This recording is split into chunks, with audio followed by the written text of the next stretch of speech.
श्री नृसिंह सरस्वती महाराज निर्गुण पादुका स्वरूपात गाणगापूर येथे उपस्थित आहेत आणि स्वामी दररोज दुपारी 12:30 वाजता भिक्षा माधुकरीसाठी गाणगापूरला भेट देत असल्याने गाणगापूरमध्ये कोणताही प्रकारचे रुद्राभिषेक करणे अधिक महत्त्वाचे ठरते। स्वामींनी गुरुचरित्र या पवित्र ग्रंथात अध्याय क्रमांक 32 मध्ये रुद्राभिषेक करण्याचे महत्त्व स्पष्टपणे सांगितले आहे। ही एक विशेष पूजा आहे ज्यामध्ये यजुर्वेदातील रुद्राच्या 200 श्लोकांचे कथन केले जाते। ही पूजा आशीर्वाद आणि आध्यात्मिक लाभासाठी केली जाते।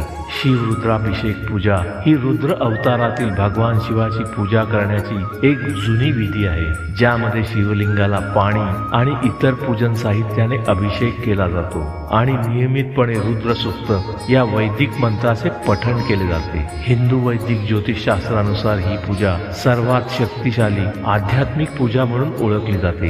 शिव रुद्राभिषेक पूजा प्रामुख्याने कुटुंबाचे एकत्रीकरण आणि सुरक्षिततेसह आनंद संपत्ती मिळवण्यासाठी केली जाते।